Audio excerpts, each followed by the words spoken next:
nos intervenants, nos panélistes qui sont là. Et donc, je vais passer la parole à Fabien Chêne, qui est responsable du développement durable Europe pour Schneider Electric. Merci beaucoup Anne, enchanté à tous. Effectivement, Fabien Chêne, en charge du développement durable chez Schneider Electric pour l'Europe, dans une entité qui s'appelle la Sustainability Business. J'ai vraiment l'honneur aujourd'hui d'animer cette table ronde dont le titre est le suivant, vers un mix plus souverain, plus pilotable, plus digital et aussi, j'ai envie de dire, plus décarboné. À mes côtés, j'ai vraiment le plaisir de partager cette table ronde avec des sachants, des experts, des innovateurs, mais aussi des dirigeants, bien évidemment. Emmanuelle Wargon, vous êtes la présidente de la CRE, de la Commission Régulation de l'énergie. Mathieu Binot, vous êtes le CEO du groupe Voltalis.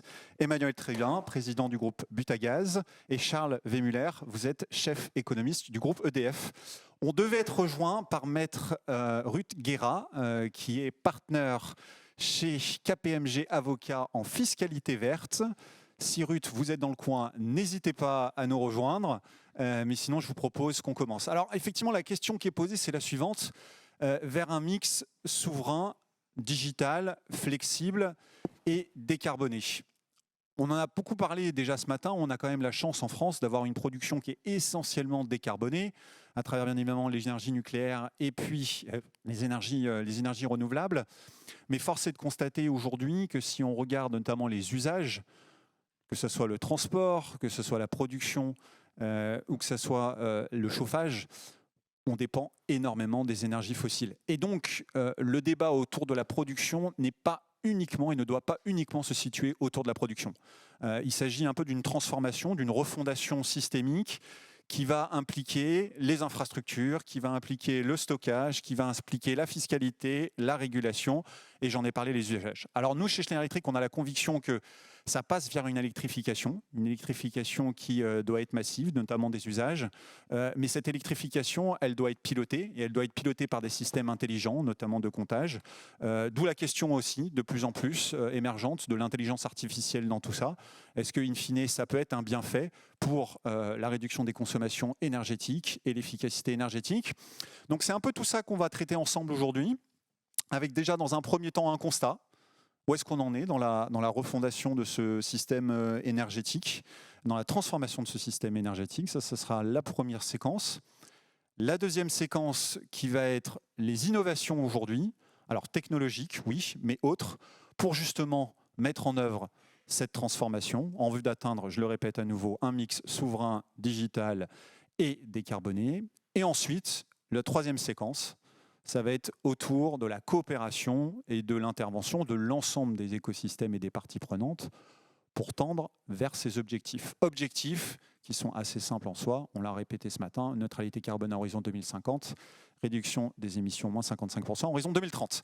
Et par rapport à ça, je me permets de me tourner vers vous, Emmanuel. Première question qui est in fine, par rapport à ces objectifs, quel doit être le chemin à parcourir ? En fait, la situation, d'abord, bonjour, merci beaucoup de cette invitation et de ce panel.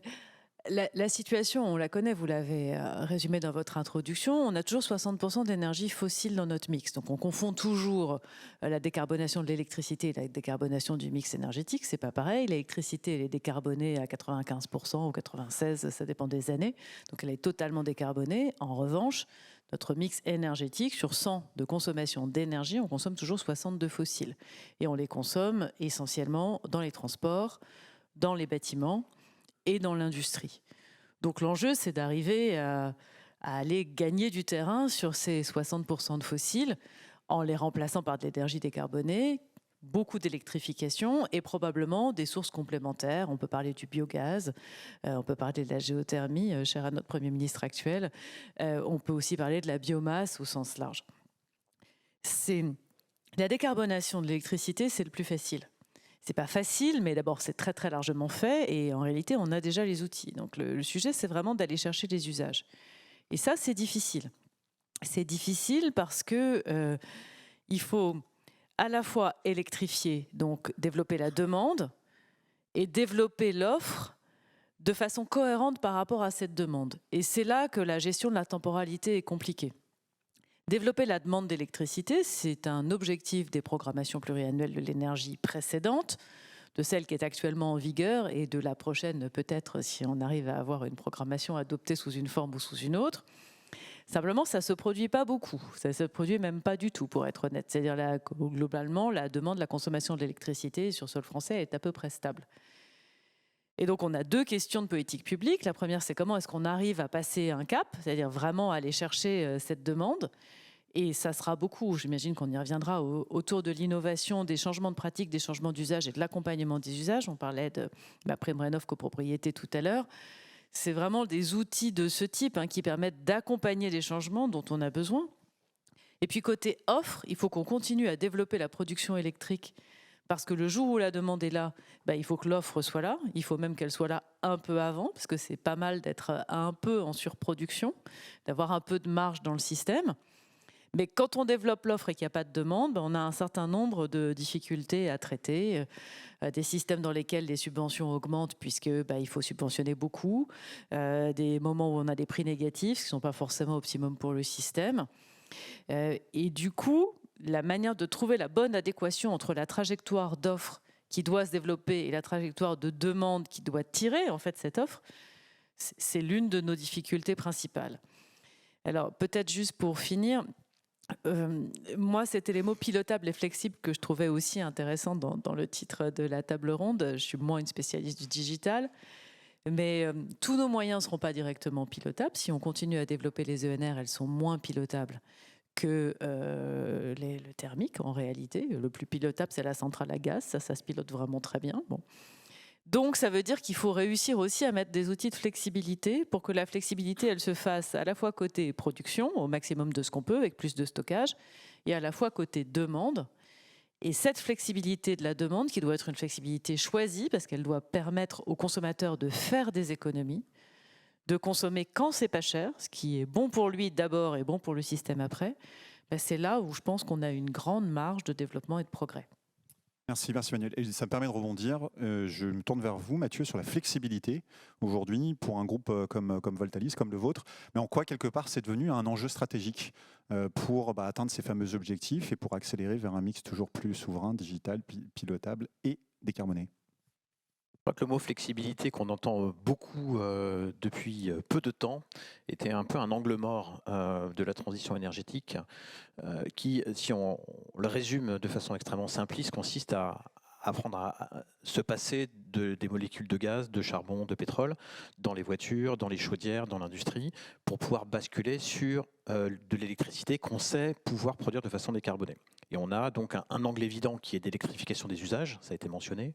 Un deuxième évident qui est de développer des formes de production décarbonée supplémentaires, et donc tout le développement du renouvelable, solaire, éolien ou autre, qui a le défaut d'être plutôt intermittent, non pilotable. Et on avait un peu oublié au démarrage de cette trajectoire que finalement, en arrêtant d'utiliser, en apprenant à se passer de molécules de gaz, certes, on pouvait remplacer l'énergie qu'il produisait par d'autres formes d'énergie, mais on perdait aussi la souplesse qu'il apportait au système et qui lui permettait de fonctionner. Et on s'est rendu compte avec des incidents parfois douloureux récents ou des presque accidents, je pense au blackout espagnol il y a quelques temps, mais en France on a eu aussi des appels en 2021 du réseau à ce qu'on décale tous nos machines et nos lave-vaisselle le soir parce que le système était en limite de ses capacités. On s'est aperçu qu'un système qui avait perdu sa flexibilité était un système qui risquait d'être fragilisé. Et la flexibilité doit absolument être développée en parallèle du reste pour que tout simplement la transition énergétique puisse continuer. Et vous entendez une petite musique qui s'installe en ce moment d'ailleurs dans les médias sur le fait que l'absence de pilotabilité du système pourrait justifier qu'on arrête le développement de ces ENR parce que ça crée des problèmes. Nous, on est convaincus chez Voltalis qu'il y a des solutions. C'est une réalité. Ces problématiques sont une réalité. Mais la bonne nouvelle, c'est qu'il y a des solutions puisque les moyens décarbonés de flexibilité existent. Alors, il en existe un petit peu. On a mentionné la biomasse tout à l'heure dans la production d'électricité elle-même. Mais c'est sans doute pas quelque chose qui peut arriver à l'échelle de ce que représentait le gaz naturel à l'époque. Et nous, on compte beaucoup et on mise beaucoup sur la flexibilité des bâtiments, la flexibilité des usages, en parallèle du stockage, qui est une autre forme de flexibilité, mais qui est encore assez onéreuse. qui sans doute aura vocation à se développer dans un avenir moyen ou long terme, mais qui à court terme peut tout à fait être un peu décalé. Ça permettra d'ailleurs d'atteindre sans doute les enjeux de souveraineté, parce que plus on attend pour développer les batteries, plus on pourra apprendre sans doute à en fabriquer chez nous. Mais dans l'intervalle, la flexibilité peut tout à fait venir des bâtiments, des usages, et le savoir-faire, le métier de Voltalis, c'est justement de rendre des bâtiments résidentiels, donc des logements, des maisons, des appartements ou des bâtiments tertiaires, pilotables, c'est-à-dire de permettre d'optimiser leur consommation, pas simplement pour l'enjeu de sobriété, qui est en soi un des axes évidemment de la transition énergétique, mais aussi et en même temps pour optimiser la consommation et lui permettre de jouer un rôle d'équilibre dans le système qui jusque-là n'était joué que du côté de la production. Et de cette façon, apporter une flexibilité au système, pas simplement dans les périodes d'ultra-pointe, qui a été à l'origine de l'idée de rendre les bâtiments flexibles, de passer la pointe d'hiver, mais de plus en plus pour faire face aux aléas et à l'intermittence de la production renouvelable, de façon à avoir un système qui s'optimise grâce à une demande intelligente, ce que permettent toutes les technologies du moment autour de l'IA et autour de l'Internet des objets. Merci Mathieu. Flexibilité, donc un enjeu vraiment stratégique. Bonne adéquation, bon équilibre entre production et demande. Emmanuel, je me tourne vers vous. L'efficacité énergétique dans tout ça, est-ce que c'est un vrai enjeu? Est-ce que c'est clé? Et comment l'efficacité énergétique contribue toujours à ce mix décarboné, souverain et digital? Clairement, l'efficacité énergétique, dans le contexte de la transition, auquel je rajouterai quand même la partie, on va en parler de la fiabilité du système, sécurité des approvisionnements, et puis la partie économique in fine. Et là, on a peint le trilemme de l'énergie que tout un chacun, que nos clients, auxquels nos clients sont confrontés. Et nous, notre rôle, un peu comme vous, on n'est pas producteur, on est vraiment en contact avec les clients, et c'est d'arriver à résoudre cette quadrature du cercle. Alors évidemment, l'efficacité énergétique, c'est la solution la plus directe, la plus évidente. C'est enfoncer une porte ouverte que de dire que l'énergie qu'on ne consomme pas, c'est la moins chère, c'est la moins polluante et c'est la plus sûre. Et donc clairement, l'efficacité énergétique, pour nous, c'est un sujet sur lequel on travaille depuis de longues années. Madame Wargon nous avait fait l'honneur, dans une autre capacité, de participer à l'inauguration d'un site dans la rénovation du bâti dans le nord de la France. Mais je prendrai aussi un autre exemple pour illustrer mon propos, des tours à la Défense sur lesquels on travaille en sous-comptage, en analyse de la donnée et derrière en pilotage des installations, en liaison avec, donc ça c'est Equivolt, un des membres de la famille de notre groupe, en liaison avec Gaz Européen qui lui fournit le gaz et l'électricité. Donc on voit là aussi une évolution de notre métier qui est maintenant plus du tout un métier de fournisseur d'énergie, mais vraiment un métier d'agrégateur de solutions, donc, clairement. Mais l'efficacité énergétique, c'est qu'une partie du chemin. Dans les trajectoires bas carbone, c'est la moitié, je crois, peu ou prou des réductions de CO2. Le mix, vous y avez fait référence, le mix décarboné et fiabilisé, c'est aussi un enjeu important pour nous aussi distributeurs. C'est pas parce qu'on a gaz à la fin de notre nom je suis là pour défendre l'industrie du gaz. En revanche, un gaz décarboné, pour certains clients et pour certains territoires, c'est quelque chose d'indispensable. Qu'on parle de biométhane ou de biopropane, donc c'est aussi quelque chose qu'on porte. On croit aussi beaucoup aux solutions de production d'électricité décentralisée, en complément des productions plus centralisées, donc autour du photovoltaïque de toiture, avec en filigrane derrière le stockage, puisque in fine, le stockage fait aussi partie des moyens de réponse. J'occupe aussi des fonctions au niveau européen. Si vous allez en Allemagne ou si vous allez aux Pays-Bas, vous ne faites plus d'installation photovoltaïque si vous n'avez pas de stockage, parce que ça fait aucun sens. Donc on va y venir graduellement. Et puis derrière, les enjeux d'innovation, de digital, vous en avez parlé, et de partenariat, mais je pense qu'on en parlera plus tard. Merci, très clair. Merci Emmanuel. Ça me permet de me tourner désormais vers vous, Charles, pour conclure cette première séquence. On a parlé efficacité énergétique, flexibilité, bonne adéquation entre la production et la demande. Pour un groupe comme EDF, quel est le bon mix finalement électrique et énergétique pour atteindre ces fameux objectifs? Vaste question. On est très humble, on est conscient quand même de toutes les incertitudes auxquelles fait face le secteur de l'énergie à court terme et à long terme. Pour autant, il y a quand même quelques lignes de force qui se dégagent. Enfin, la présidente Wargon l'a dessiné, Mathieu et Emmanuel ont complété. EDF s'inscrit clairement dans cette vision-là, de viser un mix pilotable, flexible, souverain. Ce qui est intéressant, pour rebondir peut-être sur le point d'Emmanuel sur le trilemme de l'énergie, et que la présidente Vargon cite souvent, c'est qu'en fait le contexte géopolitique nous aide quelque part à choisir, parce que au-delà des tensions, du trilemme, des arbitrages entre ces trois objectifs, de plus en plus on constate qu'il y a une sorte un peu de réalignement des intérêts. Ce sont les mêmes solutions qui vont permettre d'être à la fois décarbonés, fiables en approvisionnement en énergie, compétitifs et je rajouterais souverains. Ce sont en fait les mêmes technologies, vous les avez citées, je vais y revenir un petit peu, qui en fait vont nous permettre à terme d'atteindre ce mix-là. Donc c'est aussi une lueur d'espoir qu'on va peut-être sortir un peu du trilemme. Ça va être coûteux. Enfin, il y a clairement notamment une montagne d'investissement à franchir, mais à terme, on aura un mix qui sera objectivement très sympa, très fiable, très compétitif, souverain et décarboné. Les grandes lignes de force du scénario net zéro d'EDF, mais qui rejoint en cela les scénarios de RTE, les projections de mix énergétique de long terme. C'est un mix qui résonne un peu en trois temps. D'une part, diminuer la demande en énergie finale, moins 40%, l'efficacité énergétique notamment via l'électrification. Et comme l'a dit la présidente Vargon, l'électrification des usages, c'est la priorité actuellement parce que c'est là où on est en retard dans le passage aux véhicules électriques, à la pompe à chaleur, à l'électrification des procédés industriels. Une fois qu'on a diminué notre demande en énergie finale de 40%, il faut mettre une offre en énergie pour y répondre, une offre en énergie optimisée, qui repose notamment sur l'électricité, mais pas que. Le mix qui sort un peu de nos optimisations, c'est globalement 60% de parc d'électricité dans le mix, et donc 40% d'autres énergies décarbonées, des molécules décarbonées, de synthèse, bioénergie, voire un petit peu de capture carbone.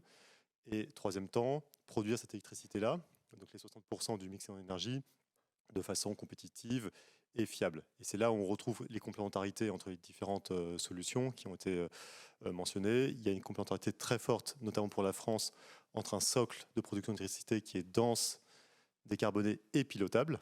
Donc pilotable avec certaines contraintes, notamment sur l'hydraulique et le nucléaire, mais c'est globalement pilotable et ça a de la valeur, et qu'il faut ensuite compléter par des sources de production d'énergie renouvelable variables, qui ont pour elles d'avoir des coûts tendanciellement décroissants, d'être relativement faciles à installer, mais qui sont intermittentes. Et donc tout le débat actuel porte autour de ces questions-là. Le débat est assez passionnel, un peu trop, parce que si on objective les choses, on se rend compte, et c'est assez intuitif, que c'est bien l'équilibre qui va permettre d'optimiser et d'atteindre un mix le moins coûteux possible. Les deux conditions, et j'en finirai là, c'est investissement et coordination. Globalement, on migre vers un mix qui a des petits coûts d'exploitation, mais des gros coûts d'investissement. Et donc ça, c'est compliqué à court terme, notamment dans le financement. Et donc c'est tout le sujet du moment, notamment côté EDF, avec les programmes d'investissement qu'on engage sur le nouveau nucléaire, dans l'hydraulique, les énergies renouvelables variables, et aussi les réseaux via nos filiales indépendantes. Il faut arriver à financer ces investissements, pas évident. Et dernier mot, coordination. Coordination entre l'offre et la demande, la présidente Vargon en a parlé, mais aussi au niveau européen. Ce qui nous frustre un petit peu, c'est que le débat européen est aussi assez clivé, où on cherche un peu à imposer une cote identique à tous les pays, alors qu'en fait on est très différents, très hétérogènes, et c'est une chance. C'est une chance qu'il y ait plus de soleil dans certains pays, plus de vent dans d'autres, qu'il y ait une expertise industrielle en France sur certaines technologies comme le nucléaire. Donc on devrait plutôt travailler à valoriser nos avantages comparatifs, à se rendre compte qu'on est complémentaires et à assumer qu'il y a certains pays qui aient plus d'éolien, plus de photovoltaïque, plus de nucléaire, en investissant dans les bonnes interconnexions, les bons réseaux, avec équilibre. Tout ça, ça demande une coordination qui aujourd'hui reste encore un peu à construire. Merci Charles. Investissement, coordination. Merci pour cette transition, parce que c'est justement les sujets de notre deuxième séquence autour de l'innovation. Qui dit innovation dit généralement beaucoup d'investissement. Et donc, je vais désormais vous donner la parole, Mathieu, sur la partie innovation. Aujourd'hui, d'un point de vue flexibilité toujours énergétique, quelles sont les dernières innovations qui renforcent cette flexibilité? Et pour autant, y a-t-il certaines barrières, notamment au niveau du réglementaire, qui ne permettent pas d'accélérer? Alors, avant d'aller sur l'innovation, je voudrais repartir du consommateur, parce que finalement, on parlait tout à l'heure de flexibilité du côté de la consommation. La consommation, c'est des consommateurs qui ont un comportement et pour lesquels on peut se demander s'ils sont prêts à participer, à contribuer, et si oui, quelles sont les conditions qu'on pourrait réunir et que l'innovation pourrait rendre plus disponible. On a pu observer, je pense que chez Voltalis, on a équipé quasiment 2 millions de radiateurs de nos boîtiers, donc on a sans doute la plus grande banque de données en France et peut-être au monde de consommation fine de radiateurs. Donc on voit très bien comment les gens se comportent. Et on voit que si on se contente de leur envoyer un signal tarifaire, leur réaction est assez peu visible, parce que finalement, le confort qu'on attend au quotidien et l'énergie à mettre pour baisser son radiateur lors d'un pic de prix entre 18 et 19 heures est trop important par rapport à l'enjeu financier ou à l'effort que ça demande. Donc le consommateur, simplement sur du signal prix, qui est sans doute le low cost de la flexibilité, réagit assez peu. Il change peut-être des comportements de fond, mais il réagit assez peu par rapport à l'enjeu dont je parle, qui est la flexibilité, c'est-à-dire pouvoir assurer que la consommation va s'ajuster en fonction de la situation, du vent, du soleil, de l'aléa climatique, de la disponibilité ou non d'une centrale nucléaire parce que la Garonne est à 28 degrés, etc., etc. Donc la bonne nouvelle, par contre, c'est que le consommateur, il est prêt à jouer le jeu et à participer si on l'accompagne, si on l'aide. Et c'est ce que finalement on a mis au point progressivement, parce que Voltalis a 15 ans, donc forcément on a tâtonné au début, pour arriver à lui fournir une solution automatisée et pilotée en grande partie pour lui, pour qu'il nous laisse la possibilité d'optimiser sa consommation grâce à des thermostats connectés, des gestionnaires de bâtiments connectés dans le tertiaire, des BACS pour reprendre l'acronyme d'un décret bien nommé. Donc finalement, ces objets qui permettent de piloter la consommation, et notamment la consommation flexible, qui est le chauffage, et on est en train de développer la même chose dans les véhicules électriques, ce sont des consommations flexibles où le consommateur est prêt à laisser un acteur lui apporter les solutions pour que ça fonctionne avec le moins d'efforts possible, de façon à éviter de se transformer en trader finalement. Et c'est là où l'Internet des objets et des plateformes digitales avec un peu d'intelligence artificielle ou humaine, et un mélange des deux souvent, arrive à faire progresser énormément les choses avec un autre élément d'innovation qui est essentiel à nos yeux, qui est des éléments de pédagogie. Parce que finalement, la raison pour laquelle on a réussi progressivement à se développer, c'est qu'on a énormément enrichi notre produit pour que le consommateur y trouve son compte, c'est-à-dire qu'il ait l'impression de mieux maîtriser, de mieux contrôler sa consommation, tout en nous laissant le gérer pour lui. Il peut reprendre à tout moment le contrôle, et qu'il ait l'impression d'y gagner au final. Et donc on a dû innover en termes de pédagogie, d'explication, parce qu'on a inventé un objet un peu ovni, et que ce n'est pas quelque chose qu'il lit dans les journaux et sur lequel il est sensibilisé tous les jours. Donc on a dû énormément mobiliser de relais d'opinion, donc il y a beaucoup d'innovation en termes dans cette franche de pédagogie, en s'appuyant sur des collectivités locales, en s'appuyant sur des bailleurs sociaux ou des bailleurs privés, en s'appuyant sur des entreprises comme des banques, des grands acteurs de l'immobilier dont un était dans la table ronde précédente, qui finalement trouvent pertinent de relayer cette information et cette pédagogie pour que le plus grand nombre de consommateurs puissent contribuer. Parce que finalement, le principal frein à un développement plus rapide, c'est moins la réglementation, qui aujourd'hui est favorable au développement de cette solution, et notamment grâce à des mesures qui ont été prises au temps où Emmanuelle Wargon était ministre, puisqu'elle a donné de la visibilité à ce secteur sur lequel on a vraiment construit une dynamique. Donc on est avant tout dans des enjeux peut-être de stabilité réglementaire, parce que ça c'est très important dans notre secteur d'avoir le sentiment que les règles ne vont pas changer tous les 2 ans, de visibilité. Le système en a besoin, parce que pour compter sur de la flexibilité sur le long terme, il a besoin de s'assurer que les acteurs qui s'engagent à ses côtés seront toujours là dans 5 ou 10 ans, et de permettre à des filières de se monter et des acteurs de se mobiliser sur ces sujets. Et la bonne nouvelle, c'est que ça marche et qu'on peut aller sans doute très très loin en termes de gigawatts de flexibilité du côté de la consommation et des bâtiments. Emmanuelle, vous vouliez rebondir ? Oui, éventuellement, parce que en fait, je pense qu'on a plusieurs cas de figure. Enfin, je suis tout à fait d'accord pour dire qu'il y a un énorme enjeu d'évolution côté demande, et que pour travailler sur l'évolution côté demande, il faut vraiment se mettre à la place du consommateur. C'est-à-dire, on est tous consommateurs d'électricité. Et il faut vraiment qu'on se demande comment c'est facile, utilisable, possible pour les ménages qui soient très, très intéressés par ça ou pas du tout. Je ne suis pas 100% d'accord avec ce qui a été dit, ce qui permettra de mettre un peu de débat. Je pense que les signaux tarifaires basiques, ça marche. Parce qu'il se trouve qu'on a dans le tarif réglementé de vente de l'électricité un signal tarifaire basique qui est le signal heure pleine, heure creuse. Et celui-là, il marche quand même plutôt pas mal. à peu près 40% des ménages qui sont au TRV qui sont en heure pleine, heure creuse, donc c'est très significatif. Et quand même, malgré tout, ça permet d'avoir une facture qui est, maintenant on est sûr pour à peu près quasiment la totalité de ces ménages en dessous de ce qu'ils paieraient s'ils étaient en base. Et ces ménages ont pris l'habitude, ces personnes, elles ont en général un chauffe-eau électrique qui est piloté, mais sinon pour le reste, tout le monde sait que les heures creuses c'est à tel moment et que on consomme un peu plus, on lance les machines quand c'est possible, etc. Nous, on a lancé un énorme chantier avec Enedis, qui est de remettre les heures creuses au bon moment, puisque les heures creuses, elles étaient historiquement positionnées à des moments de la journée qui n'étaient pas forcément les bons, parce que tout ça a été fait il y a 40 ans et que le système n'était pas vraiment le même. Donc on s'est engagé à remettre le stock. Donc le stock, c'est pas un joli mot, mais tous les gens qui aujourd'hui ont un schéma heure pleine, heure creuse, les schémas vont changer, commencent à changer à partir d'octobre 25 jusqu'à fin 27, pour qu'il y ait des heures creuses plutôt en journée. Et on essaiera d'en mettre plus l'après-midi dans un deuxième temps. Donc ça, c'est le low cost de la flexibilité, pour reprendre l'expression de mon voisin, et ça marche. Et c'est quand même encore relativement simple.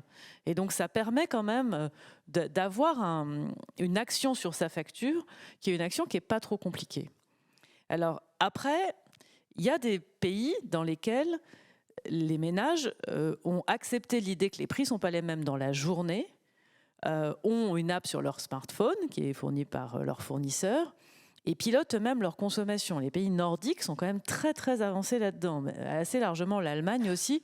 Donc c'est un modèle qui est très très éloigné, c'est-à-dire votre fournisseur vous propose un contrat avec un prix qui va être représentatif du vrai prix de marché, et dans la journée, vous allez avoir une app, et vous allez le faire vous, qui va vous permettre de piloter un certain nombre d'usages, par exemple la recharge de la voiture électrique.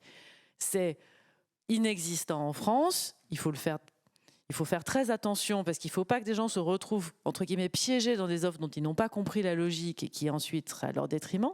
Mais je dis juste que ça existe. Et puis après, il y a le troisième modèle, le modèle de Voltalis, qui est aussi le modèle de certains fournisseurs. Pour ne pas parler que de Voltalis, je vais en citer un autre qui n'est pas là, qui est Octopus. Je vais citer ce que fait Octopus au UK. Eux, ils ont un modèle que je trouve assez intéressant dans lequel ils disent: je vais vous proposer un prix de fourniture, parce qu'ils sont aussi fournisseurs, qui va être plus bas que le prix de marché, auquel je vous promets, enfin je vous assure une économie de facture de l'ordre de, je sais pas, 15 à 20%. Et en contrepartie, c'est moi qui gère. Donc effectivement, c'est in fine le même modèle que Voltalis, c'est-à-dire il y a des boîtiers, etc. Et donc je me débrouille pour que votre maison soit chauffée, que votre voiture soit rechargée et que vos machines puissent tourner. Mais par contre, c'est piloté à distance et c'est pas vous qui le faites. Mais comme c'est un fournisseur, il y a quand même un engagement réel qui est, et l'engagement, la contrepartie de tout ça, c'est la baisse de la facture. Alors que dans votre modèle, la contrepartie, c'est la baisse à travers la baisse du volume d'électricité consommée, puisque ce n'est pas un modèle de fourniture, donc il n'y a pas de prix de fourniture associé. Et je pense que ces modèles mixtes, que ce soit le vôtre, que ce soit celui d'Octopus ou probablement d'autres, et nous, on est favorable à la concurrence sur le marché de l'électricité, parce que la concurrence, c'est l'innovation, hein, c'est chacun fait les meilleures offres possibles au bénéfice du consommateur.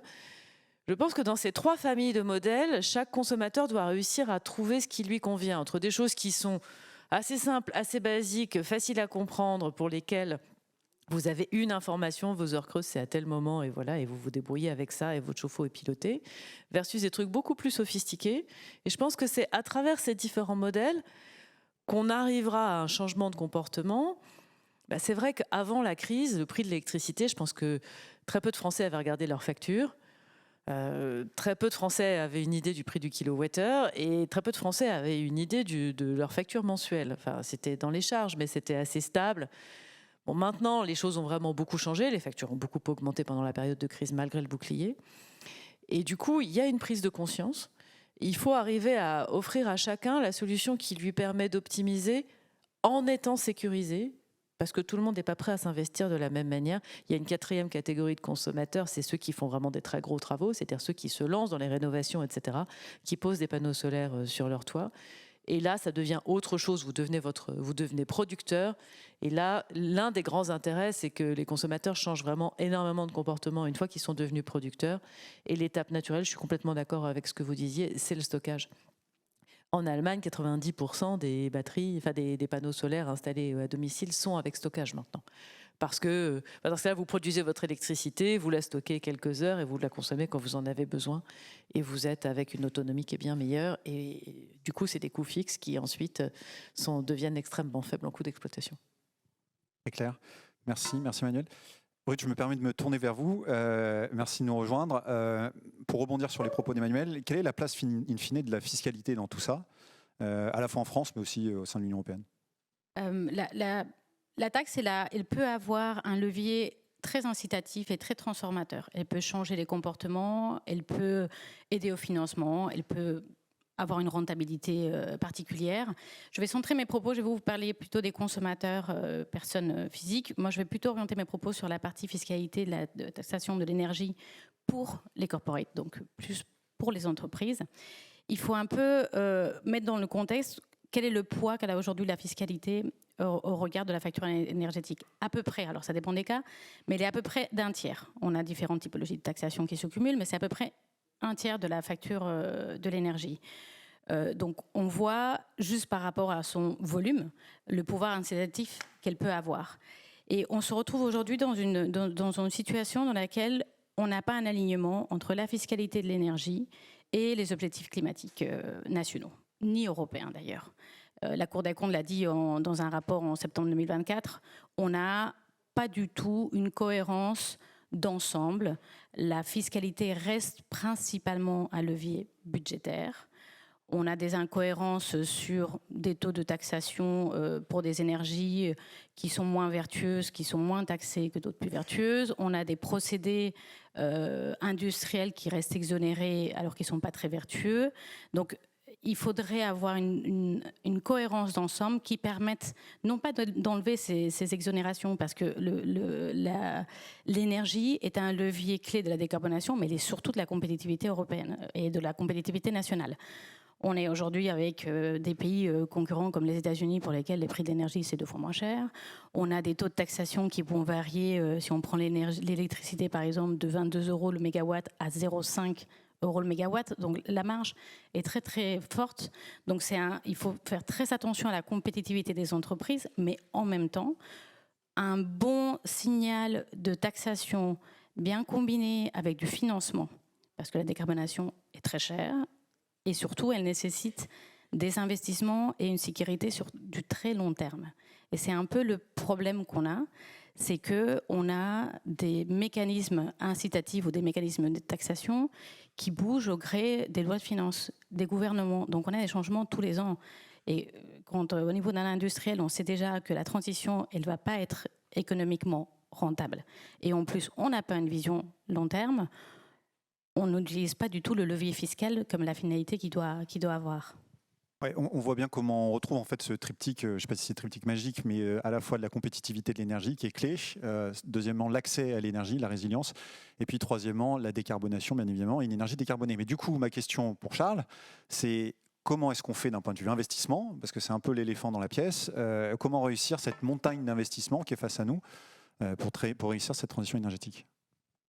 Donc, la réponse courte, c'est mettre beaucoup d'argent. La réponse longue est un peu plus technique, théorique. Enfin, j'ai joué le rôle du geek peut-être un petit peu du coup plus éloigné du monde réel, mais un peu plus dans les modèles, dans la table ronde. Comment est-ce qu'on fait? C'est il faut y arriver à concilier les signaux prix de long terme avec les signaux prix de court terme. C'est une question assez intéressante pour les économistes parce que Mathieu Binot l'a déjà très bien expliqué, mais on a fondamentalement besoin du signal prix de court terme encore plus que jamais dans le nouveau système pour piloter en temps réel en fonction du vent, du soleil, du comportement des consommateurs, de la capacité de Voltalis, d'Octopus et des autres à faire jouer l'élasticité prix des consommateurs. Il nous faut un signal pour ensuite mettre en branle tout le reste du système électrique national et européen, décider de quelle centrale appeler et autres. On a besoin de ce signal prix de court terme, il ne faut pas changer donc là toutes les élucubrations on va dire de sortie du marché électrique européen, revoir de fond en comble ce fonctionnement-là, objectivement, c'est probablement plus dommageable qu'autre chose. Par contre, il faut compléter par un cadre qui permette les investissements, aussi bien du côté du consommateur, Emmanuel, Mathieu, et Ruth sur aussi les corporates industriels, et du côté du producteur. Et le cadre en question, c'est globalement des mécanismes de dérisking, parce que pour le coup, autant à court terme, on a besoin d'un signal très volatile, très réactif, autant en amont, quand on décide de l'investissement, il nous faut quelque chose d'un peu plus stable. EDF, comme les autres, on a du mal quand même à engager des milliards d'euros d'investissement face à cette fluctuation-là, qui est tout à fait légitime, la fluctuation. C'est juste qu'elle est trop fluctuante et donc il faut dérisquer d'une manière ou d'une autre. Il faut des mécanismes de partage de risques, que ce soit avec des contreparties privées et beaucoup avec des contreparties publiques, parce que ce sont quand même des gros montants. Et donc c'est en cela que les exemples en ce moment qui nous animent, c'est le programme Nouveau Nucléaire France, c'est plusieurs dizaines de milliards d'euros d'investissement.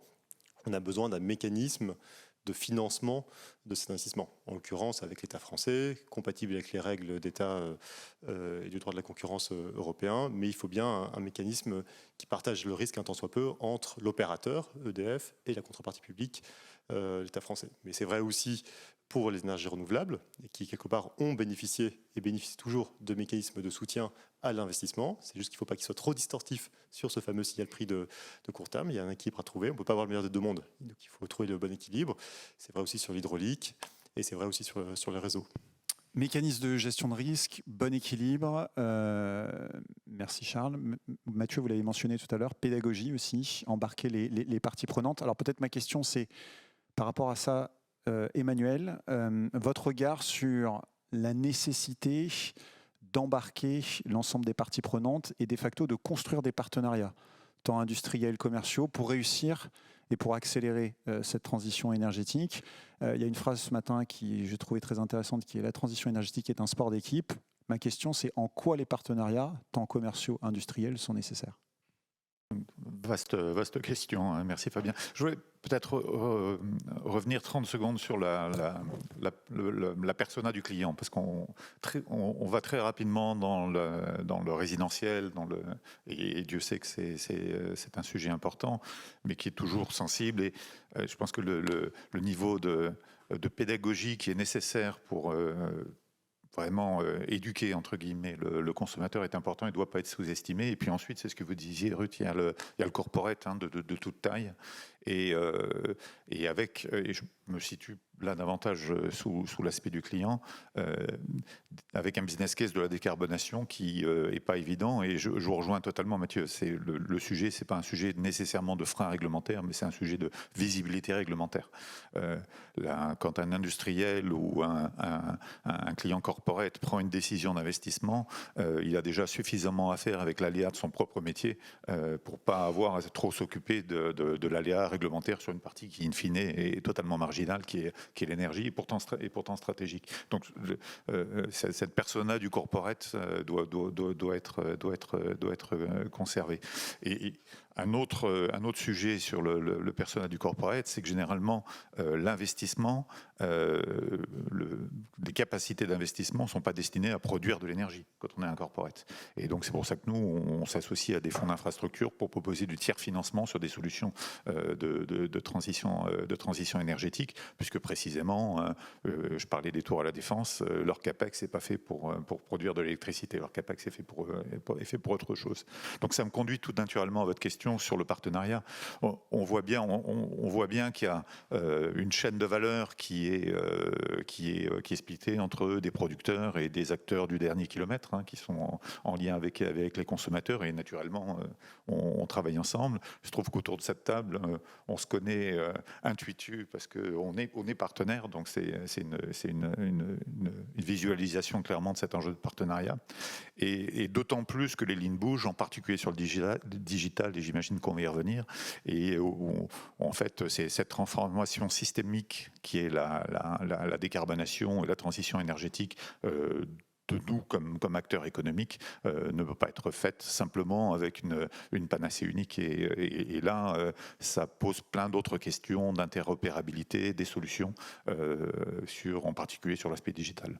Justement, sur l'aspect digital, on passe à notre troisième séquence, c'est vraiment embarquer et coopérer avec toutes les parties prenantes. Et je vais continuer avec vous, Emmanuel, si vous voulez bien. Comment est-ce qu'on arrive à inciter l'ensemble des consommateurs à embarquer plus de digital, à avoir un pilotage plus fin de leur consommation, et quelles sont quelque part les incitations ou mécanismes qui pourraient encourager ces types de consommation? L'incitation première, elle est économique. Donc c'est alors que ce soit dans une réduction du volume ou une réduction du prix, mais in fine c'est une réduction de la facture, et qu'on soit dans le résidentiel ou qu'on soit un corporate, au final l'enjeu de court terme de la réduction économique est l'enjeu premier. Les lignes sur digital, alors évidemment c'est un enjeu stratégique pour notre activité, mais je serais tenté de dire que c'est pas nouveau. On a tendance à découvrir l'intelligence artificielle, nous des modèles prédictifs appliqués pas nécessairement à la transition énergétique, mais à d'autres aspects de notre activité. Ça fait plusieurs années qu'on les aborde. Donc, et ça permet de poser un certain nombre de questions. Des premières questions qui sont technologiques, en particulier au niveau de la sécurité, et qui nous conduit, nous, en tant qu'acteurs avec nos partenaires, à intégrer évidemment la cybersécurité comme une des dimensions les plus importantes. Et ensuite, une dimension d'interopérabilité, c'est-à-dire quels que soient les éléments qu'on apporte en nouveauté, il faut qu'elles soient capables de se connecter dans une brique plus large. Donc, dimension technologique, dimension humaine. On a parlé, vous posiez la question sur l'éducation et des clients, mais ça passe aussi en interne. Donc être capable d'avoir des collaborateurs qui réagissent positivement et qui s'approprient les outils, et des outils qui changent de manière importante. Et puis enfin des enjeux de gouvernance. Et ces enjeux de gouvernance, ils sont fondamentaux, puisque cette partie d'innovation digitale, elle est dans le business. C'est pas quelque chose qui est construit à part. Et donc chez nous, on a par exemple le photovoltaïque avec solution de stockage et de pilotage et de tarification flexible. Évidemment, avec du digital, c'est conçu comme une offre unique et non pas simplement comme quelque chose où le digital prendrait une partie à part. Mathieu, du coup, pour Voltalis, pour rebondir sur les propos d'Emmanuel, quels sont les défis à la fois techniques, organisationnels et humains liés à la digitalisation du pilotage énergétique ? Alors, peut-être avant, pour réagir juste une seconde sur ce qu'a dit Emmanuel Vargon, je pense qu'il y a un enjeu dans la flexibilité des bâtiments qui est vraiment ce qu'on veut apporter au système, c'est l'effet de masse. Donc il faut viser des gigawatts, viser un très très gros volume. Et on a effectivement observé en France que les clients étaient attachés à leur fournisseur historique EDF. Donc on a humblement considéré que si on voulait viser des millions de gens, il était plus raisonnable de leur demander de ne pas changer de fournisseur au passage. Donc c'est un choix éclairé, assumé, raisonnable, en considérant que la valeur ajoutée qu'on pouvait apporter, c'est justement sur le pilotage des bâtiments, sans obliger le consommateur à choisir tout au même endroit et de se retrouver coincé dans l'ensemble de ses choix énergétiques. En termes de développement, je le disais tout à l'heure, on a avant tout un enjeu de pédagogie et de relais, de façon à ce que le consommateur soit le plus informé et le plus rassuré sur les solutions qui sont à sa portée. Et notre produit joue le rôle d'un thermostat connecté. Donc ça, c'est un objet qu'il va comprendre, mais que l'on installe à nos frais chez lui. Donc on a évidemment du coup un autre enjeu en parallèle de l'amélioration continue de la solution technologique, qui est le financement de cet investissement. Puisque si tout est sans frais pour le consommateur, ça ne veut pas dire qu'il n'y a pas de coût. Ce n'est pas gratuit, ce n'est pas du low cost en termes de matériel, là pour le coup, puisque on souhaite qu'il puisse fonctionner 10 ou 20 ans, puisque nous, on va prendre des engagements vis-à-vis du système électrique sur 10 ans, puisque c'est l'horizon temporel des appels d'offres que nous confie RTE, pour qu'on assure la disponibilité de cette flexibilité des bâtiments pendant 10 ans. Donc la bonne nouvelle, c'est qu'a été installé un dispositif qui permet d'assurer de la visibilité au système, mais du coup aussi aux acteurs qui pourraient apporter ces solutions, et qui permet d'investir, puisque ça représente un coût certes très réduit par rapport à des batteries, mais un coût quand même. On a annoncé 1 milliard d'investissements au Royaume-Uni. Là, on va aller chatouiller justement Octopus en posant des boîtiers, parce qu'en fait, eux ne posent pas des boîtiers sur le chauffage. Pourquoi est-ce que je parle autant du chauffage et moins des véhicules électriques? C'est que finalement, c'est un peu l'éléphant au milieu de la pièce. En termes de volume de consommation, et notamment pendant les hivers, la consommation de chauffage est infiniment plus importante que celle des véhicules électriques, même dans 5 ou 10 ans, quand les véhicules se sont développés. Donc vraiment, l'objet qu'il faut contrôler aujourd'hui, c'est le chauffage, et bientôt sans doute la climatisation. Je dis bientôt sans doute parce que jusque-là, ça avait l'air d'être facile à gérer en été. En tout cas, RTE passait le message qu'il n'avait pas de besoin en été, mais on a tous l'impression aujourd'hui que ça va peut-être changer dans les années qui viennent. Mais en tout cas, la même solution existe. Et on a d'ailleurs des projets avec de la climatisation dans les pays du sud de l'Europe, ou notamment en Espagne en ce moment, où ils sont très motivés par le sujet, ou en Asie. Donc on a effectivement ce besoin d'investissement, ce besoin de visibilité dans l'investissement, et des conditions peuvent être créées pour le rendre possible, notamment pour donner la visibilité long terme dont on parlait tout à l'heure. Je pense que l'enjeu qui arrive là aujourd'hui, c'est face à un système notamment en France qui a été très précurseur, parce que je pense que la France est très très en avance sur beaucoup de pays sur le développement de cette flexibilité des bâtiments, en ayant principalement centré sa réglementation sur le passage de la pointe en hiver. Je pense que l'enjeu qui arrive, c'est comment on fait en sorte que ces solutions servent aussi tous les jours à gérer l'aléa du renouvelable, qui était finalement géré autrement avant, donc on pouvait considérer qu'on avait d'autres solutions, mais qui devient un sujet central. Donc ça continue à complexifier l'enjeu technologique, parce que se servir de cette flexibilité tous les jours sans gêner les gens, et au contraire en faisant en sorte qu'ils y trouvent un bénéfice, c'est beaucoup plus compliqué que de demander à une usine de production de se mettre en chômage technique demain, parce qu'on aurait une pointe et une journée compliquée. L'effacement industriel, c'est exactement ce qui se passe. C'est des arrêts de l'économie quelques jours, idéalement le moins possible, voire zéro dans l'année, mais ça aide le système à ne pas tomber. Donc c'est indispensable, c'est une sécurité. Je pense que l'enjeu qui vient, c'est une flexibilité du quotidien, pilotée, c'est-à-dire vraiment avec une technologie temps réel, des transmissions de data, d'informations pour être capable de réagir au quart de seconde. Il y a beaucoup de pays qui sont en train de rattraper la France finalement en termes de réglementation en allant directement à cette cible, et c'est ce qu'a fait le Royaume-Uni, c'est pour ça qu'on a annoncé un tel investissement, c'est qu'ils ont ouvert leur mécanisme pour non seulement avoir une valeur de capacité, donc le fait d'exister, donner un signal prix pour un socle qui permet de rassurer les financeurs, à qui on va demander comme de prendre des risques, mais qu'on ait aussi un marché qui permette de l'utiliser vraiment avec le bon signal prix. C'est-à-dire qu'il y a des moments meilleurs que d'autres pour utiliser cette solution. Le marché est, je pense, aujourd'hui quelque chose d'efficace. Il peut y avoir d'autres compléments à côté, mais en tout cas, eux ont misé dessus. Et ça permet non seulement de développer le demand response, comme ils l'appellent, et ils souhaitent 20 gigawatts, c'est leur objectif qu'ils se sont donné, mais en plus d'assurer le fait qu'ils puissent être utilisés régulièrement. Donc ça, je pense que c'est quelque chose qui se développera dans toute l'Europe, et l'Espagne est en train vient de sortir un décret dans ce sens, et je pense donnera le ton. Merci. Signal prix, demand response, effacement. Maître Guira, je me tourne vers vous. Naturellement, la question est quels sont les leviers d'incitation pour la fiscalité, à la fois en France, à nouveau, mais aussi plus largement à l'échelle de l'Union européenne? Alors, je vais commencer par l'échelle européenne. Au niveau européen, la taxation de l'énergie, elle est soumise à une directive qui a 20 ans maintenant et qui était même obsolète quand elle a été adoptée, soyons honnêtes. Elle prône un taux minimum de taxation. Donc c'est un minima, les États ont une latitude là-dessus, et elle prône également, par exemple, le fait que des énergies alternatives qui ont apparu depuis 2003, quand elle a été approuvée, elles sont taxées au même niveau que le produit énergétique équivalent. Ça, par exemple, en termes de 20 ans après, en termes d'énergie renouvelable, est extrêmement handicapant. C'est également handicapant, par exemple, pour tout ce qui est biocarburant, parce que le taux de taxation est lié au litre. Il y a moins de pouvoir calorifique dans du biocarburant, donc il y a besoin de plus de quantité. Il y a une proposition de modification dans le cadre du paquet Green Deal. Ça fait 4 ans qu'elle est là. Je pense qu'elle ne va pas forcément aboutir. Et elle n'est pas tant liée, je pense, au sujet de fond. Elle est liée au fait que, comme il s'agit de la taxation, il faut une unanimité.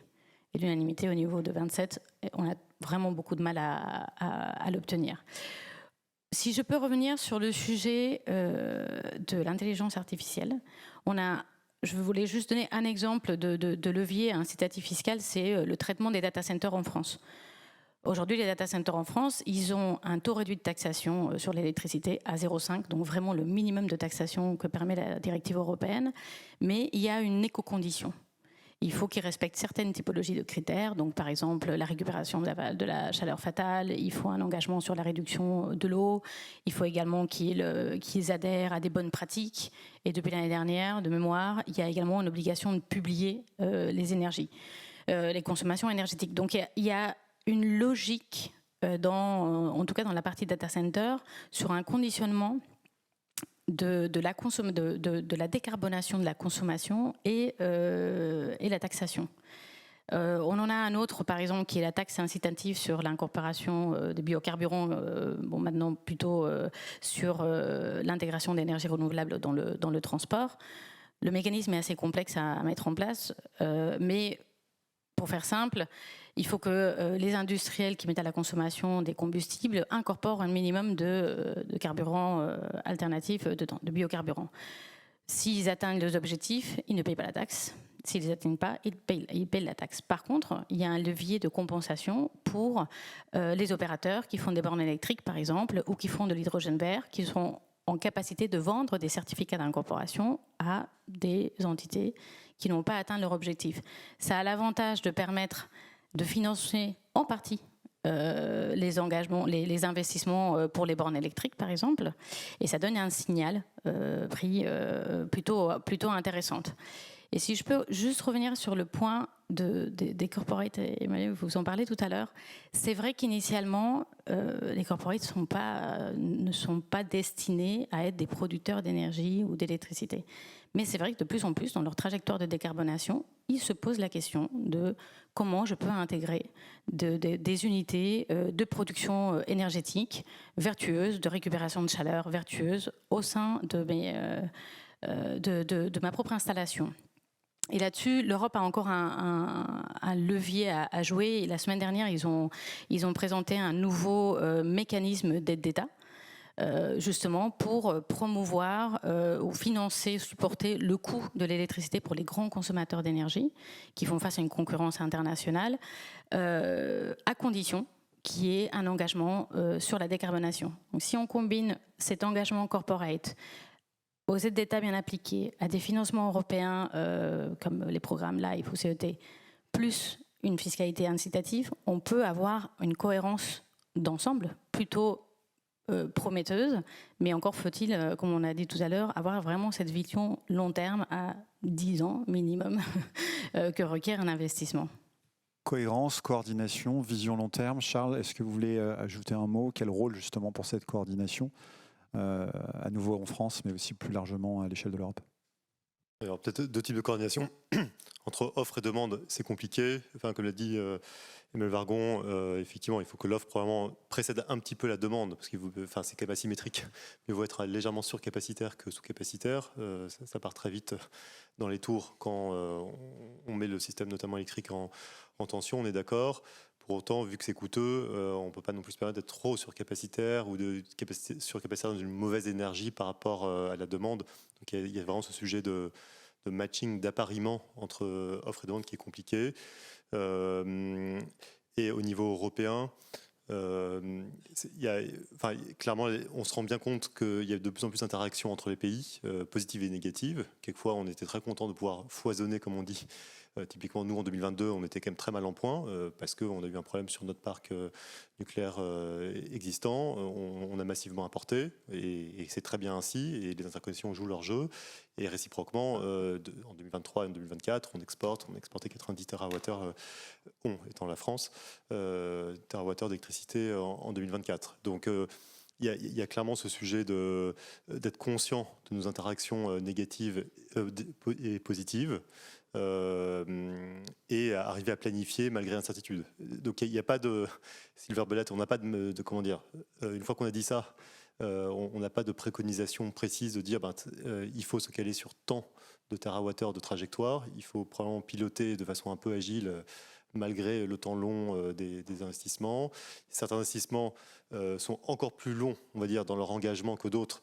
Et donc eux, il faut probablement les décider maintenant parce qu'ils sont sans regret. En tout cas, EDF considère que le programme Nouveau Nucléaire France, et c'est la décision du gouvernement français, est une décision entre guillemets sans regret d'engager 6 tranches de réacteurs. Donc on y va maintenant, sans regret pour la France et l'Europe. Et il y a probablement d'autres décisions d'investissement qu'il faut arriver à ajuster en fonction, en étant conscient de la priorité à donner à la demande, comme l'a dit Emmanuel Vargon. Donc ça, c'est probablement notre préoccupation du moment. Merci. On arrive tout doucement à la fin de cette table ronde. Il n'y a pas de silver bullet, il n'y a pas de recette magique pour atteindre ce mix décarboné souverain. Peut-être avant quand même de vous demander quel est le levier clé pour atteindre ce mix, une dernière question pour vous, Emmanuel Vargon, c'est, vous l'avez mentionné au début de votre intervention, on attend le décret final de la nouvelle PPE après l'été, normalement, si je ne dis pas de bêtises, on verra. En quoi ça peut agir comme un frein par rapport justement à ces différents objectifs? Je pense qu'il y a un mot qu'on a tous pas mal utilisé qui est visibilité, prévisibilité, qui est extrêmement important. C'est-à-dire, la décarbonation, c'est des investissements. C'est des investissements d'abord dans les entreprises privées, on a parlé des corporates, dans les process de production, dans les process industriels, mais c'est potentiellement aussi des investissements dans les infrastructures, y compris les bâtiments tertiaires. Ce sont des investissements indirects dans des partenariats type PPA pour des entreprises qui souhaitent sécuriser leur approvisionnement. Donc pour ça, il faut de la visibilité, de la prévisibilité. Et puis après, le système de production lui-même, il en a besoin. Toute la filière nucléaire, évidemment, mais toutes les filières ENR, les filières éoliennes, les filières solaires, et puis toutes les filières des réseaux. On n'a pas eu le temps d'aborder le sujet des réseaux, qui pourrait être une table ronde en soi, mais les réseaux eux-mêmes doivent continuer à évoluer, on doit continuer à investir, d'abord pour l'adaptation au changement climatique, on le voit tous les jours, il faut que les réseaux soient résilients, pour la modernisation, pour la suite du raccordement, et puis les réseaux vont changer entre des réseaux qui étaient très centralisés, avec des réseaux qui acceptent beaucoup plus de ramifications. Donc là aussi, il faut des investissements.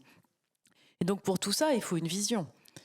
Donc à un moment, être dans une situation dans laquelle la politique énergétique est toujours en cours de discussion et avec des débats passionnés, vifs, parfois de bonne foi, parfois un peu moins, ça finit par devenir très handicapant, pas tellement techniquement, mais c'est handicapant économiquement, parce que comment est-ce que vous voulez que les uns et les autres se projettent dans cette transformation ?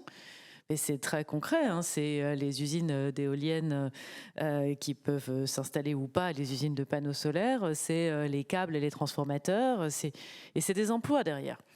Donc en ce sens, on en a vraiment besoin parce que c'est ça qui donne le là et qui permet ensuite à chacun d'investir de façon coordonnée et cohérente. Et donc on a besoin de visibilité et de prévisibilité sur les grands objectifs.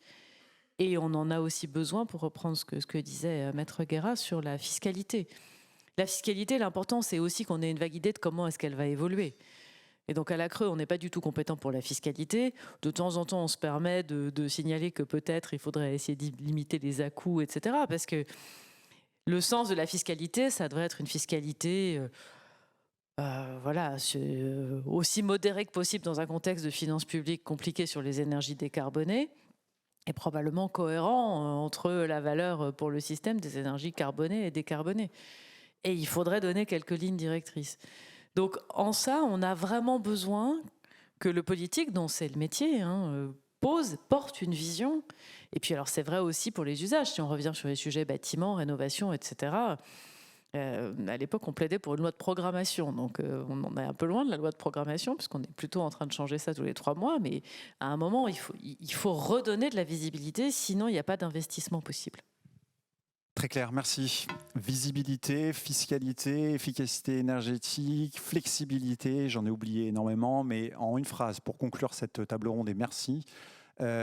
Y a-t-il un levier clé ou quel est le levier clé pour justement atteindre ce mix souverain, pilotable et décarboné? Qui veut se lancer? Courageusement y aller.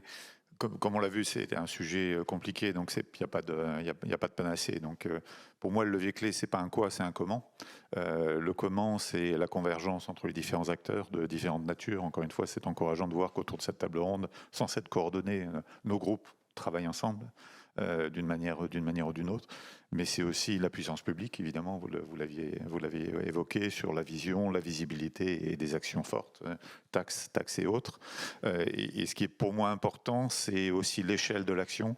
Et oui, il y a besoin de grands plans, de grandes visions, mais l'échelle de l'action, elle est surtout à l'échelle des territoires. Et vous en parliez en se rapprochant du client, parce qu'au final, chaque client a sa problématique, et sa problématique, elle n'est peut-être pas importante statistiquement, mais elle est importante pour lui. Et la question, c'est comment on apporte une solution à ce client. Merci Emmanuel. Charles? Je reprendrai les mots qui ont déjà été évoqués sur le consommateur, parce que pour comparer les enjeux très compliqués du côté du producteur, des réseaux, avec ceux du consommateur, mon sentiment, encore une fois, de simple économiste, c'est que c'est encore plus compliqué du côté du consommateur, parce que du côté du producteur, on a des modèles, on a des business plans, on peut faire des calculs de risque, de rentabilité et autres. Du côté du consommateur, il y a un côté comportemental qui est encore plus compliqué. Et donc le levier en question, c'est probablement, qu'est-ce que peut faire la communauté des économistes pour aider, c'est de contribuer à encore mieux comprendre les consommateurs sur le terrain, c'est ce que vous faites. Et probablement qu'aussi du côté de l'analyse économique, on peut essayer d'apporter en essayant de mieux comprendre à quoi réagissent ou pas les consommateurs. Le prix, mais pas que, aussi tous les leviers hors prix sont très intéressants.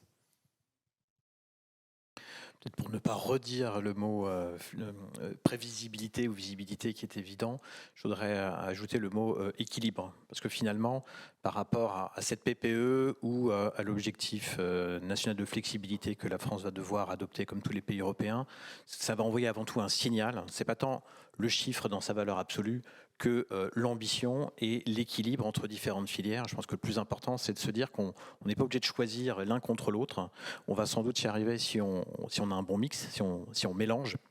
Par exemple, pour revenir sur le débat de tout à l'heure, opposer les signaux tarifaires avec des solutions plus pilotées n'a pas forcément de sens, parce que ce qui compte, c'est ce qui va marcher, et je pense qu'il est compliqué de prévoir ce qui marchera ou les aléas de mise en œuvre que chacun rencontreront.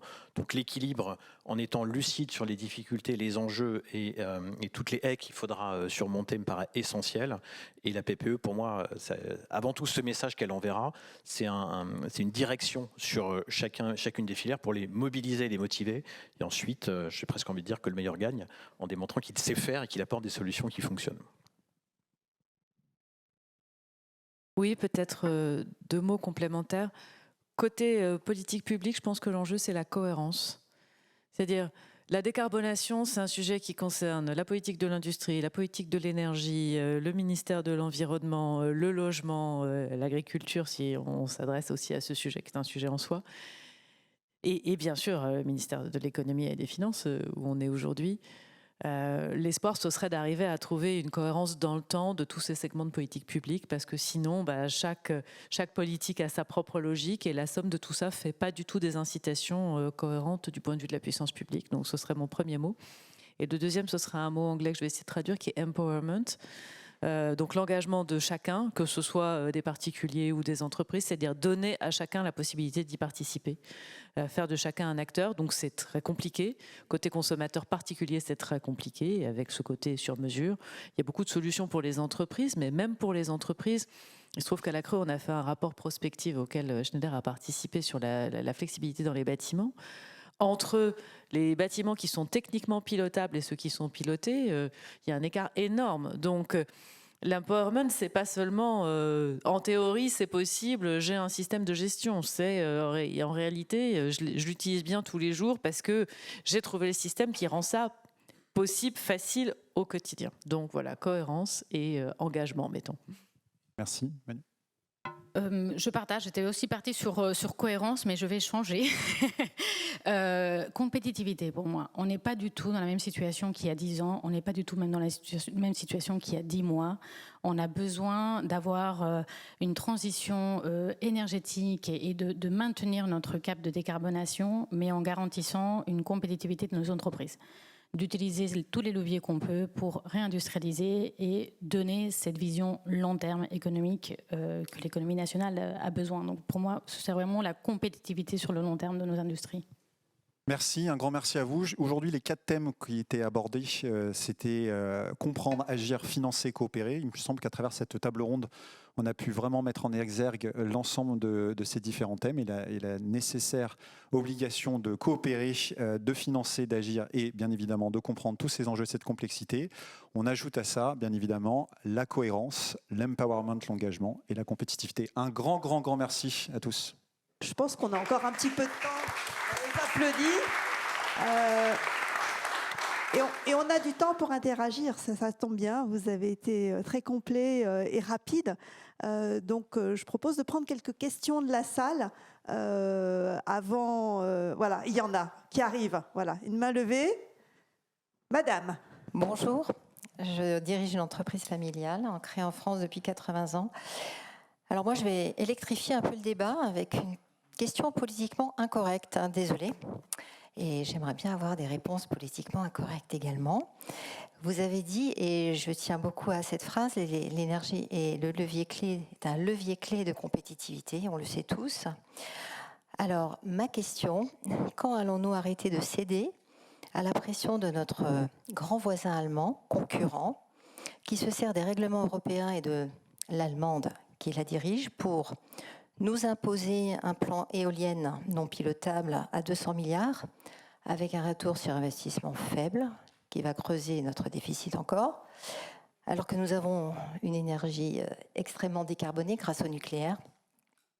Nous imposer aussi un marché concurrentiel artificiel qui a fait exploser le prix de l'énergie, dont nous souffrons tous, et puis saboter notre énergie nucléaire avec des actions de lobbying au nom de l'écologie. Voilà. J'ai personnellement investi dans une pompe à chaleur parce que je pensais que ça allait être un bon investissement. Je ne suis pas vraiment sûre que ça l'est. Et si voilà, je voulais la question et des réponses politiquement incorrectes, si possible. Et c'est une franco-allemande qui vous parle. Emmanuel Wargon. Je ne sais pas si les réponses seront politiquement correctes ou incorrectes. Je ne sais surtout pas si elles vous plairont, en fait. Donc, je vais vous donner ma réponse. Les éoliennes, on en a besoin. D'abord, ce n'est pas 200 milliards. La prochaine programmation pluriannuelle de l'énergie qui n'est donc pas décidée. À la Creux, nous avons chiffré la copie qui est actuellement sur la table. C'est autour de 50 milliards sur tous les investissements d'énergie sur toute leur durée de vie. Donc, on n'est pas du tout à 200 milliards pour les éoliennes. Et par ailleurs, en ce moment, là, aujourd'hui, toutes les énergies renouvelables installées, elles tournent à plein, elles ne sont pas du tout écrêtées, elles fonctionnent pour le système, en complément du nucléaire qui fonctionne aussi, sauf pour les centrales qui sont pénalisées par la chaleur excessive à cause de la température des fleuves. Et ce n'est pas du tout un problème de gestion, c'est juste un problème de sûreté. Donc, ces phrases à l'emporte-pièce sur quand allons-nous arrêter de faire n'importe quoi, non, on ne fait pas n'importe quoi. Vous pouvez penser qu'on fait n'importe quoi, mais moi je vous dis que je ne le pense pas. Quand allons-nous sortir du marché ? Pour l'instant, le marché, il est en dessous des prix de production. Il est autour de 60 € du mégawattheure, ce qui est à peu près le coût de production tel qu'on l'évalue avec EDF sur le nucléaire historique. C'est un peu en dessous des prix de soutien des ENR, ça dépend lesquels. Le marché, il est à notre bénéfice. Et d'ailleurs, si vous regardiez les prix en Allemagne, ils sont 30 € au-dessus aujourd'hui du mégawattheure. Donc le marché, il nous sert à la fois à avoir des prix qui sont plutôt modérés et à la fois à faire l'équilibre offre-demande. On était bien content il y a 3 ans d'importer, on est bien content aujourd'hui d'exporter.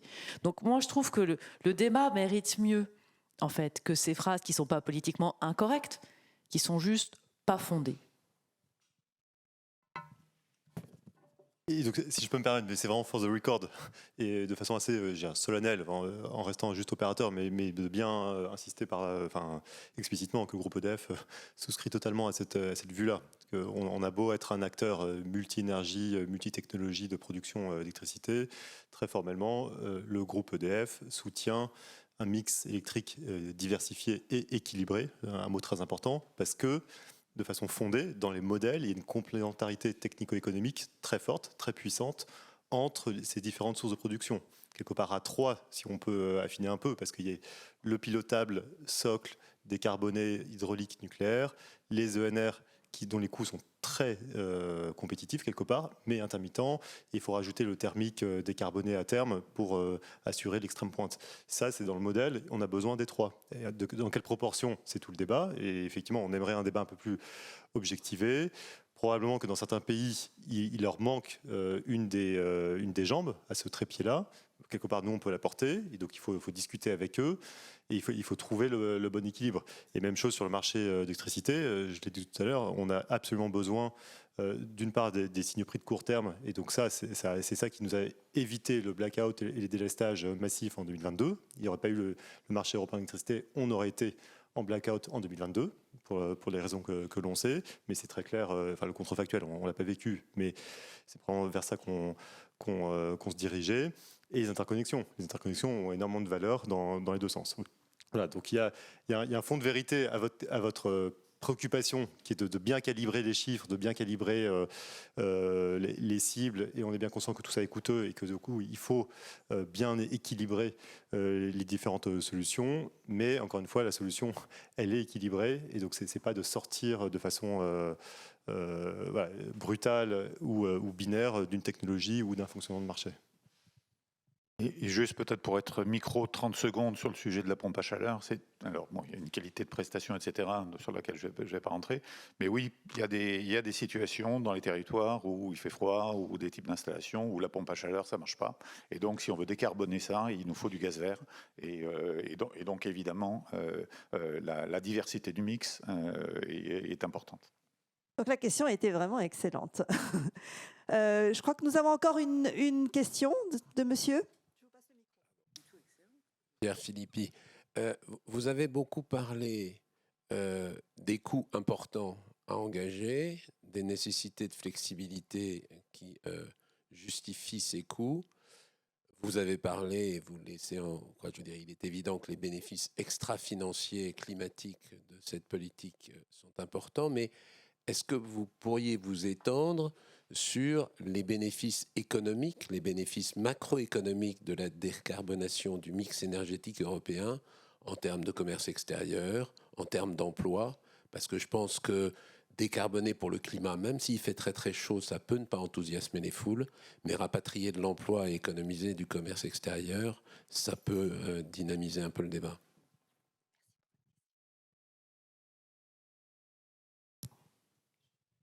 Vous avez raison sur le fait qu'il faut répondre aux enjeux compétitivité et emploi et pas seulement les enjeux climatiques. Moi, je ne suis pas sûre d'avoir des chiffres consolidés sur la filière nucléaire, vous en avez probablement plus que moi. Sur les filières ENR, je crois qu'on évalue à 150 000 à 200 000 emplois, les emplois directs sur les ENR. Après, je pense qu'il ne faut pas se cacher derrière le fait qu'il y a une tension entre, à court terme, l'énergie carbonée, parfois, elle est moins chère. Et à moyen long terme, le développement d'une énergie plus décarbonée, de solutions plus décarbonées, finira par nous coûter moins cher et rapporter plus de souveraineté et plus d'emplois. Mais le prix du gaz fluctue énormément et il y a des situations dans lesquelles, en réalité, le gaz fossile ou l'électricité issue du gaz fossile est en fait moins chère que les systèmes décarbonés. Et c'est toute la difficulté, le trilemme dont vous parliez tout à l'heure. C'est un triangle, on a besoin de sécurité d'approvisionnement, on a besoin de décarbonation, on a besoin d'électricité ou d'énergie pas chère. Parfois, les trois convergent, et parfois, ils ne convergent pas. Au moment de la crise, la pointe, c'était la sécurité d'approvisionnement. On était prêt à tout pour avoir de l'énergie, point, y compris à la payer cher, partagée ensuite entre le budget de l'État et les finances des entreprises et des ménages. Donc, selon les moments, les priorités ne sont pas les mêmes.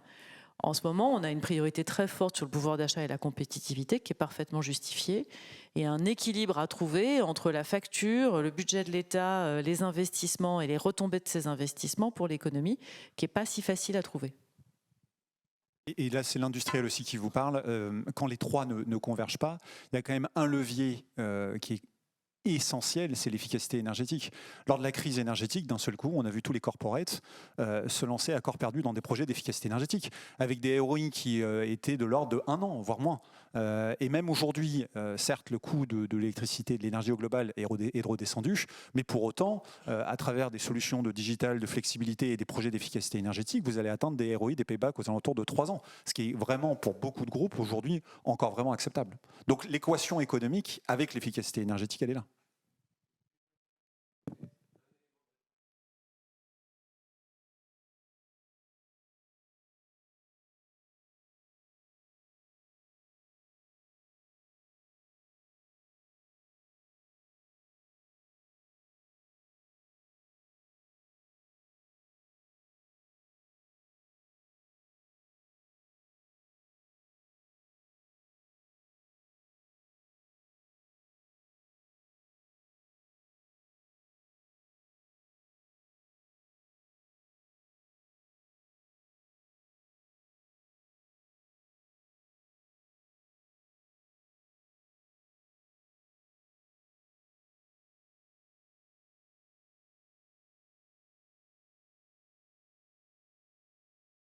Peut-être pour compléter, vous avez un certain nombre de pays qui prennent la même trajectoire que ce que l'on décrit, avant tout pour des questions de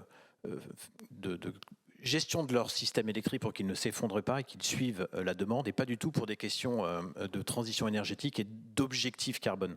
Je pense aux pays du Golfe. Alors pour le coup, c'est une zone où j'étais extrêmement surpris de ce qu'on a observé, mais qui se développe très massivement en production d'énergie renouvelable en ce moment, qui a un objectif très ambitieux de la moitié de sa production d'électricité par des énergies renouvelables. Alors, ils sont assis sur du pétrole gratuit, pour caricaturer un petit peu, et avec aussi l'ambition de développer des smart cities et de mettre tout de suite la flexibilité des bâtiments au cœur de ce qu'ils construisent avec des villes nouvelles, tout simplement parce qu'en termes d'efficacité, c'est la seule solution qu'ils ont trouvée raisonnable pour faire fonctionner leur système électrique face à une consommation, une population croissante, et dans les délais compatibles avec la construction de tout ce dont ils avaient besoin. Donc parfois, la rationalité juste physique, économique et technique peut suffire à justifier ces choix, indépendamment presque d'objectifs de décarbonation qui arrivent comme une cerise sur le gâteau, quelque part. Et si on reste au niveau plus européen, on a de toute façon cet objectif d'avoir un choix de solutions qui soient les plus efficaces, parce qu'à la fin, ça finira dans les factures des consommateurs, quoi qu'il arrive. Et je pense que le mix qui a été trouvé, la balance, l'équilibre, tout ce qui a été évoqué, ont cette vocation d'assurer une forme de cohérence. Et en plus, en termes d'emploi, peut-être pour finir, vous avez un certain nombre de filières, alors peut-être pas toutes, mais j'en connais une particulièrement sur le bâtiment, qui localise énormément d'emplois, puisque dans la valeur ajoutée de Voltalis, 95% de ce qu'on dépense, c'est de l'emploi local, d'installation, de commerce ou d'opération, et très peu lié aux composants électroniques qui sont tous fabriqués en Asie. Mais vous avez des filières où le contenu d'emploi est bien plus important que dans les vieilles filières où tout partait en achat de pétrole à l'étranger, comme vous le pointiez à juste titre. Peut-être juste un complément technique, mais donc on est en plein dans le réalignement des objectifs du trilemme, quadrilemme, et donc il y a des solutions qui permettent de faire un peu tout en même temps. Une métrique coût complet système énergétique, c'est si on pilote en internalisant donc bien les externalités, le prix du CO2, etc. C'est quand même un peu la métrique qui nous permet quelque part d'objectiver les bons choix.